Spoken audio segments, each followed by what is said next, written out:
I, I, I've been in a career change for 7 years. 7 years ago, was a lot I got laid off. And now I'm a permanent temporary secretary at the BU School of Graduate Ministry. And I'm proud of that. And, you know, this research, Dennis came in the other day, and he asked me what I was doing there behind the desk, and I said, I'm the new secretary. And he said, well, you're not as pretty as the last. And I said, we haven't tried it yet. And he said, maybe it'd be all right if you shaved your legs. You know, I could have gone on, but I like to pay, you know. Well, he'll be all right. I got to be careful here. How much time do I have? About 7 minutes. I want to play a tape at the end here, so I might just read something that I was out of Walden Pond this summer, and I was watching dragonflies, and I wrote this little sketch called Dragonflies. Dragonflies, black on granite, gray and brown, red, coupled in a frenzied spin over the hot pond, blue, helicopters hovering among the weeds along the shore, green, thin shadows darting in and out among submerged rocks, brown, daring one another in a mid-air duel, lacy wings capture the sun, draw our eyes in fascination. You know, I thought dragonflies were all one color, but there are a lot of different colored dragonflies. I mean, I may have only begun, I may become a dragonfly. I wanted to say that for me, this Operation Desert Storm, Operation Desert Shield, for me is merely an awakening of what a necessity there is in this world for us to begin sharing resources on an equitable basis, and to say that the boys with all the big toys don't get all the marbles too, you know. And somehow we have to understand that just because we have all these wonderful weapons that it doesn't entitle us to continue on this way of grabbing and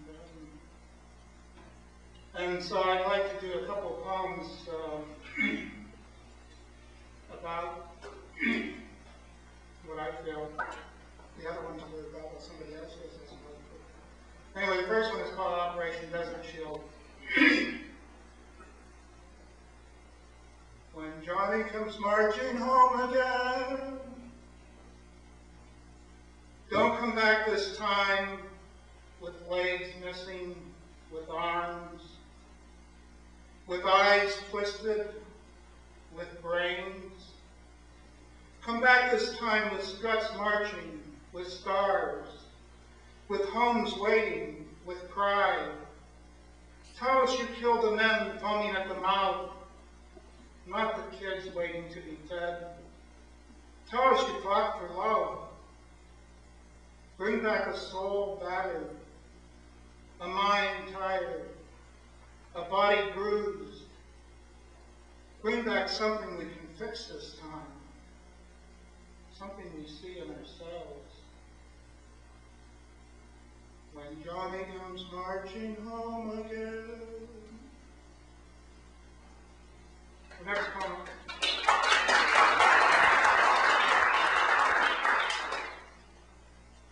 The next poem is called The Walls of Congress, and it was written when Nelson Mandela was here this past summer.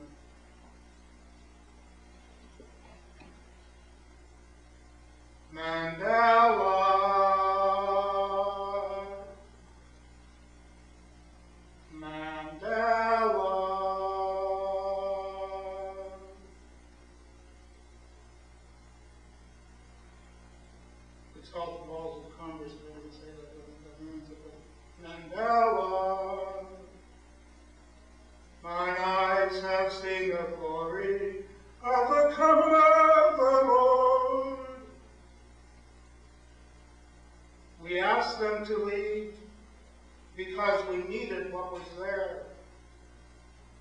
We told them to leave because we needed what was there. They left us no choice.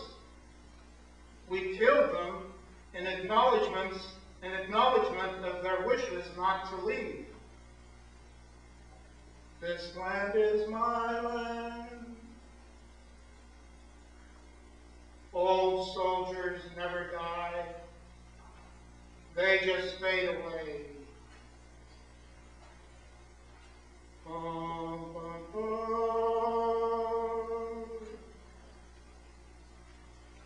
I think one thing I learned in my life is to forgive myself, to look back to where I came from. And somehow this idea of an age of reason to me is unreasonable. I am who I am, and that was a process. So the next one is called I Forgive Me. Mea culpa.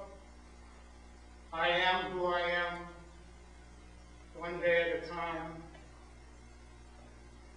Day one. My mouth sucks nourishment from a nipple, overflowing with promises of an abundant life. I cry in discomfort, eliminate waste, sleep in the safety of my mother's arms, knowing not the fear of darkness, trusting. Mea culpa, mea culpa. Day two. You wave in an excitement born of joy. I smile. Mea culpa, mea culpa, mea maxima culpa. Day three. You grab at me in lust. I withdraw into a corner of my soul. Confiteor Dei. I speak words on day four, not of my making, but of my choice. But for the grace of God, I forgive me. You forgive you. And the last poem I'd like to read is, before the tape is on. Oh, okay, no, the last one I'd like to read is called I Am Responsible for My Death. I am responsible for my death as I am my life. Reborn to ask for more while others starve. Dying in my hope to live. Pleasure in and of itself is not our will, nor use of what we see. We never learned to love, to give because our heart said give, afraid to ask for help in digesting our food when others have none, afraid to ask to be relieved of pain in death when others had no life. We toiled for toil's sake, never asking to be free, not wanting shining gold, but only to be spared of that eternal flicker, for we needed rest and hope that came of dust.